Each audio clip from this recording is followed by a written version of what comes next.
Государственные унитарные предприятия, крестьянско-фермерские хозяйства, агрокомплексы, а также продукция, выращенная в личных подсобных хозяйствах жителей. На прилавках все самое лучшее, радуют и цены, к примеру, на овощи. 25-30 капуста, морковка. По 20 рублей, 18 рублей, 20 рублей хвахбу, 20 рублей картофель, 20 рублей капуста. Морковка, да?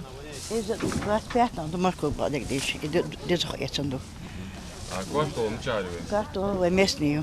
Вопреки распространенному мнению, что если не прийти на ярмарку самым первым, мяса не застанешь, здесь несколько палаток просто наполнены бараниной, говядиной, курами, колбасными и иными изделиями. 400 рублей. Вы Да, вейтар, ахри закеш. и цадиваш, киндишнец. Клиенты. Мягко, Мягкий, да. 400 рублей, 470 миллиц, вот 400, да. Бежевый 380, да. Гупасканова пшеницей никого не обделит. Золотистый урожай с ингушских полей можно забрать по 10 рублей за килограмм. Дарят, тумадок, на аппарату мир, вешт это че койцом дитцом дочка дачу.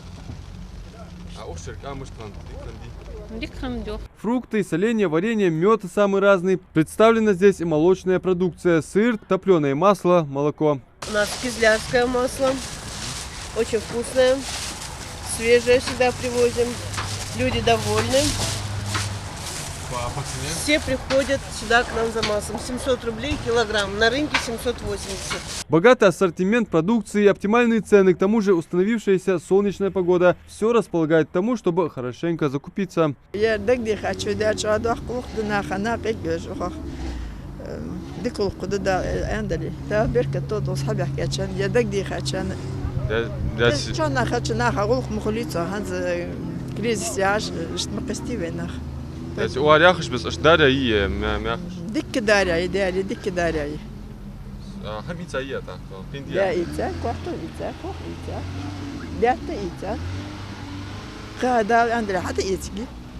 Цены здесь на ярмарке контролируются Министерством сельского хозяйства. Организаторы намерены проводить такие продуктовые распродажи как можно чаще, сбивать высокие цены на рынке, сделать продукты для жителей республики доступными. Вы знаете, по поручению главы республики Махмуда Алима Шарифовича, Минсельхоз республики проводит ярмарки.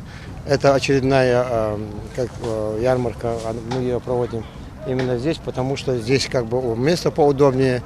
И больше люди изъявили желание, обращались на сайт, просили, чтобы ярмарка проходила именно здесь.